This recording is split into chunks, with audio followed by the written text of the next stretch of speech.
Hi guys, welcome back to Tech Zoom again. ఈ వీడియోలో composing components అంటే ఏంటో చూద్దాము. It is 9.1 basic composition nested components. So మీకు కంపోజిషన్ అంటే ఏంటో ఐడియా రావాలి. ఫర్ ఎగ్జాంపుల్ నేను ఒక వెబ్సైట్ తీసుకున్నాను లైక్ అమెజాన్.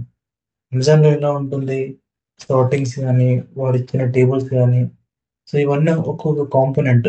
వీటన్నిటిని ఒక ప్లేస్లోకి తీసుకొని వచ్చి ఆ పేజ్లో ఎంటర్ చేసి ఆ పేజ్ అనేది డెవలప్ చేయడం జరిగింది. సిమిలర్‌గా ఇక్కడ కూడా అలానే ఒక కాంపోనెంట్‌ని ఇంకొక కాంపోనెంట్‌కి మధ్య ఉన్న రిలేషన్ ఏంటి?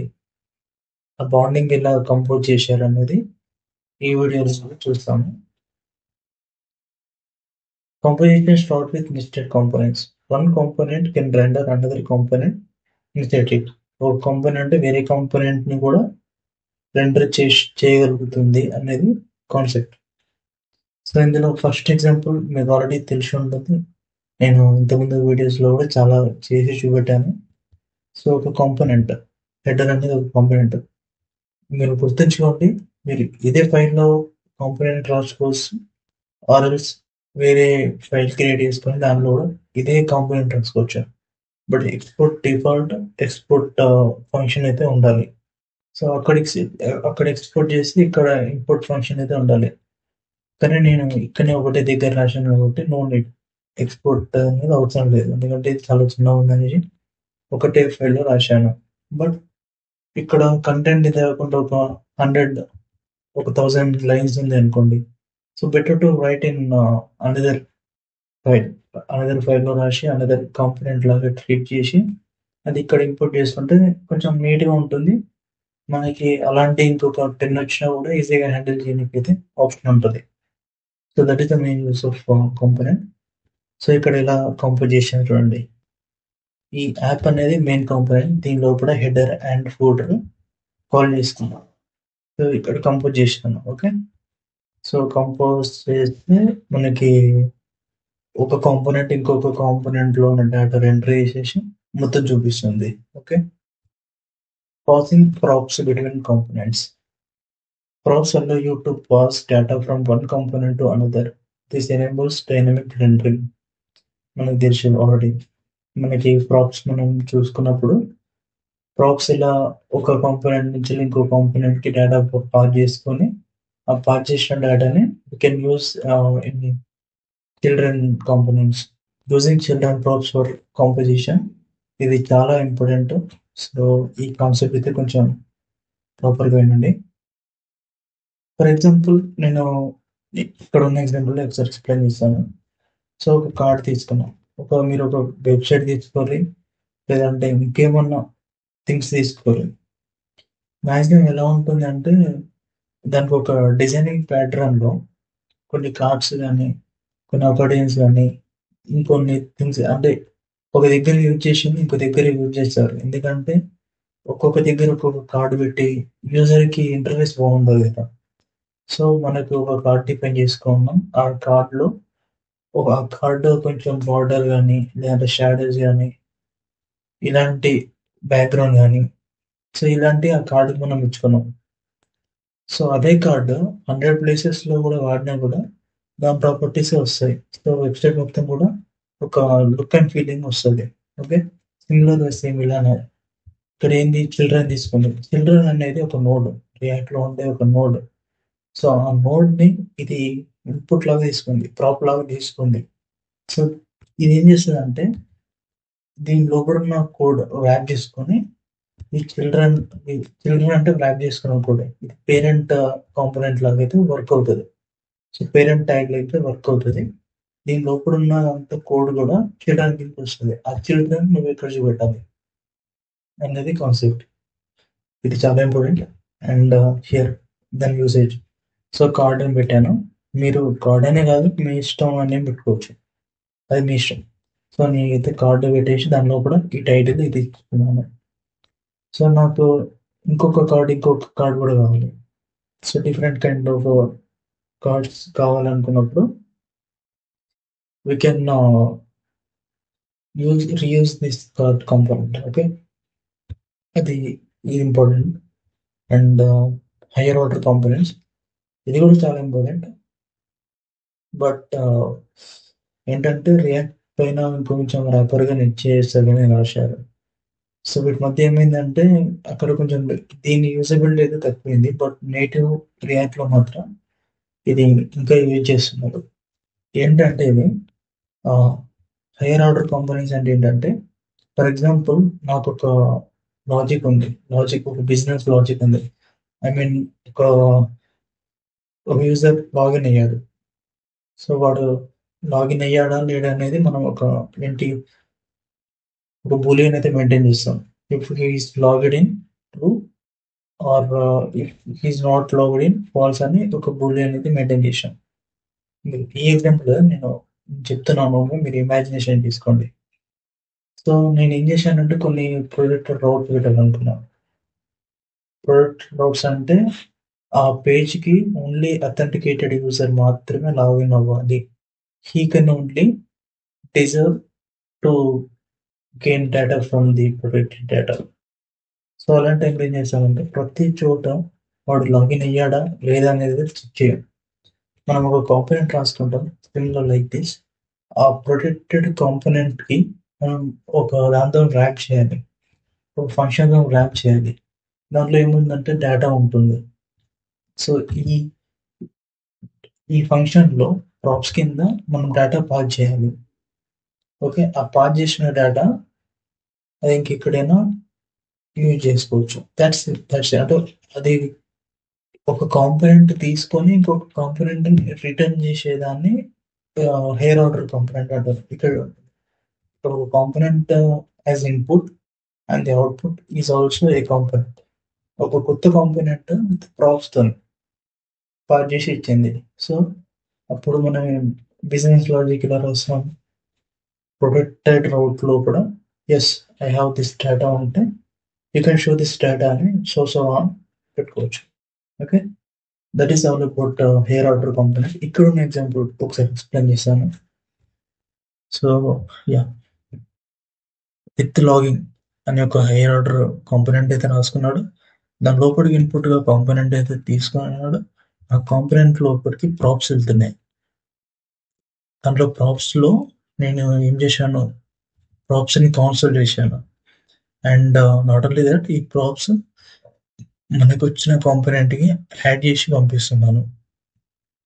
కొత్త కాంపోనెంట్ లాగా రెడీ చేసి పంపిస్తున్నాను.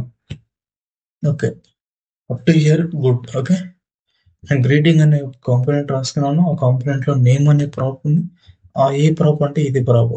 ఓకే, మీరు ఇక్కడ చూడండి, ఇక్కడ కింద లైన్లో ఉంది. సో ఇది రిటర్న్ చేస్తుంది విత్ లాగింగ్ గ్రీటింగ్ అని ఉంది. సో గ్రీటింగ్ అంటే ఏంటి, ఇది కాంపోనెంట్.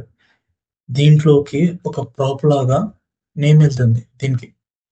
ఐ మీన్ ఇక్కడ మీకు అయితే అర్థమైంది కదా, ఇంకో కొత్తది ఫామ్ చేసుకుంది ఇక్కడ. ఓకే, ఈ కొత్త కాంపోనెంట్ లాగా ఫామ్ చేసుకుంది వీటితోనే. సో ఈ కొత్త కాంపోనెంట్ని యాప్లో కాల్ చేసేసి దానికి నేమ్ ఇచ్చాడు. ఆ నేమ్ రిసీవ్ అయింది. సో అది ఇక్కడి నుంచి వెళ్ళి ఇక్కడికి వచ్చింది. ఇక్కడి నుంచి వెళ్ళి విత్ లాగిన్లోకి వెళ్ళి ఇక్కడ ఏముంది కాంపోనెంట్ లాగా తీసుకొని కొత్త కాంపోనెంట్కి ఈ ప్రాప్స్ ఉన్నాయి పెట్టేసింది. సో ఇక్కడికి కొత్తది వచ్చేసింది. సో ఈ నేమ్లో వచ్చేస్తుంది. అప్పుడు హలో ఎల్సి అని అవుట్పుట్ లాగా కనిపిస్తుంది. Okay, render props diagram. Render props is a technique for sharing logic between components by posing a function as prop. ఒక ఫంక్షన్ని మనం ప్రాప్లో పంపించుకొని లాజిక్ కూడా షేర్ చేసుకోవచ్చు. For example call back function లాగా చేసుకోవచ్చు. ఇక్కడ ఉన్న ఎగ్జాంపుల్ అయితే నేను ప్రాపర్గా ఎక్స్ప్లెయిన్ చేస్తాను. నెక్స్ట్ వీడియోస్లో ఇంకొంచెం ప్రాపర్గా అయితే వేరే కాన్సెప్ట్ డీప్ ఉంటాయి, అవి కూడా ఎక్స్ప్లెయిన్ చేస్తాను. సో ఒక మౌస్ ట్రాకర్ అనేది ఒక కాంపోనెంట్ అయితే రాసుకున్నాను. సారీ, ఇక్కడ నుంచి. సో నేను ఇక్కడ ఏం చేశానంటే రెండర్ అనే ఒక ఫంక్షన్ పెట్టుకున్నాను. ఆ ఫంక్షన్లో పొజిషన్ అనేది ఇది ఒక ఫంక్షన్. ఇది ఇందులోపడికి నేను పొజిషన్ అని పంపించేసి కాల్ చేస్తున్నాను. సో ఈ రెండర్ అయితే కదా.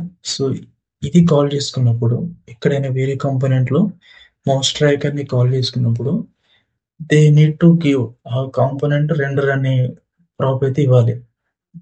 ఆ ప్రాప్ లోపల ఈ ప్రాప్ లోపల ఏదైతే డేటా ఉంటుందో అది ఇక్కడ చూపిస్తుంది. అర్థమైందా? సో ఇక్కడ యూజ్ చేయండి. సో ఇది ఒక ఫంక్షన్. ఈ ఫంక్షన్ లోపల ఒక యారో ఫంక్షన్ తీసుకొని xy అనే 2 థింగ్స్ తీసుకొని దాంట్లో మౌస్ పొజిషన్ అనేది చూపెట్టాను. సో దీంట్లో అంటే ఆ పొజిషన్ ట్రాక్ చేసేది ఇక్కడ ఉంది. సరే ప్రాక్టికల్కి అయితే చూద్దాము. నా రైట్ సైడ్లో ప్రాజెక్ట్ రన్ అవుతుంది 5173లో అండ్ లెఫ్ట్ సైడ్లో VS కోడ్ ఉంది. దాంట్లో యాప్ ఇక్కడ app. Okay, so first example మీకు ఆల్రెడీ ఇవన్నీ తెలుసు కాబట్టి నేను తొందర ఎక్స్ప్లెనేషన్ కావాలి, వీడియో లెంత్ అవ్వద్దని షేర్ చేస్తున్నాను. ఓకే, సో ఇక్కడ దీనిపైన హోరీ అండి, మన ఇష్యూస్ వస్తే అదే చెప్తుంది. ఫస్ట్ రిఫ్రెష్ అంటే వర్క్స్ అండ్ ఎక్స్పోర్ట్స్ టోటల్ లేదంటుంది. So export default app. Okay, welcome to my website. So ఇది హెడర్ అండ్ ఇది ఫోటర్ ఇక్కడ. ఓకే, ఆ కాంపోనెంట్ని ఇక్కడ యూజ్ చేశాను. That's it. Passing between components, data ఎలా పాస్ చేశారు మీకు ఆల్రెడీ ఇవి తెలిసి ఉంటాయి. బట్ ఓకే, హలో అండేసి. ఓకే,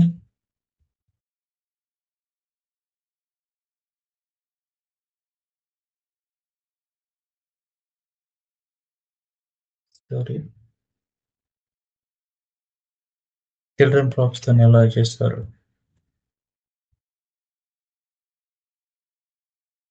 సో ఒక కార్డు తీసుకున్నాను, యాప్ తీసుకున్నాను, దీనికి ఎక్స్పోర్ట్ డిఫాల్ట్ గారు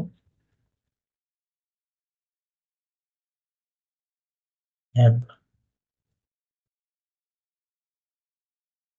టైటిల్. ఇక్కడ మీరు ఈ రెడ్ కలర్ లైన్స్ ఉన్నాయి మాత్రం అంత పట్టించుకోకండి, బట్ మీకైతే వర్క్ అవుతుంది. నేను ఎస్కేట్ ఆఫ్ చేశాను దీనికి. Title this is main content inside the card. Okay, so మీరు ఒకవేళ దీనికి స్టైల్స్ చేంజ్ చేశారు, స్టైల్ బ్యాక్గ్రౌండ్ కలర్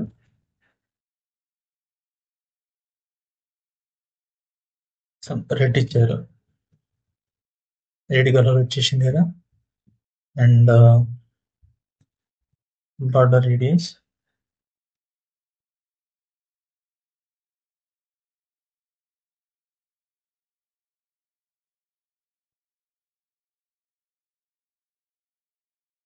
ఒక 20 పిక్సెల్ ఇచ్చుకోండి, కొంచెం పెద్ద ఉంది కదా. అండ్ ప్యాడింగ్ ఇవ్వండి. ప్యాడింగ్ అంటే ఇక్కడ బార్డర్కి లోపల ఎలిమెంట్కి స్పేస్ ఒక 20 పిక్సెల్ ఇవ్వండి కూడా. అండ్ ఈ కార్డ్ని రీయూజ్ చేసుకునేలాగా రాయండి ఒకసారి. ట్రాక్ బ్యాండ్ పెట్టుకొని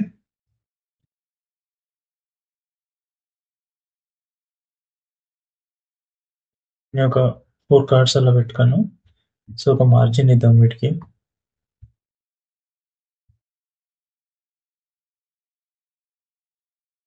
ట్వంటీ పిక్సెల్ ఇద్దాం ఇది కూడా.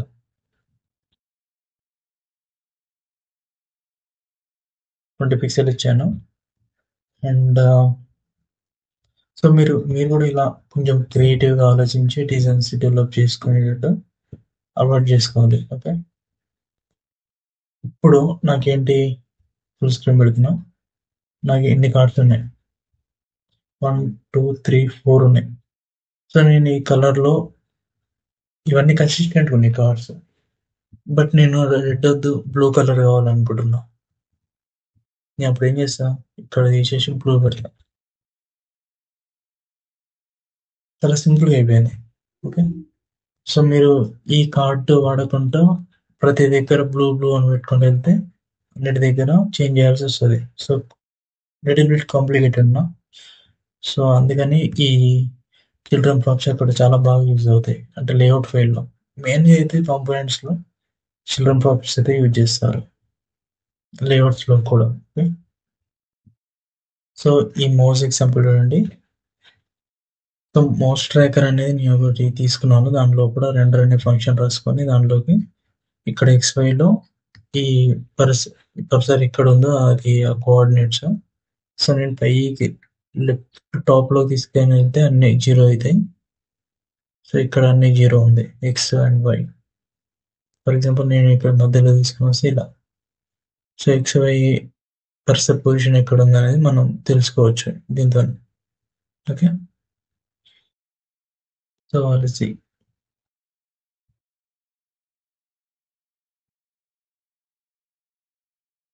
ఇక్కడ ఈ విత్ లాగింగ్ అనే కాంపోనెంట్ తీసుకున్నాం కదా. సో ఇక్కడ కన్సోల్ వస్తుంది. కన్సోల్ ఓపెన్ చేసుకొని స్పిక్ చేసి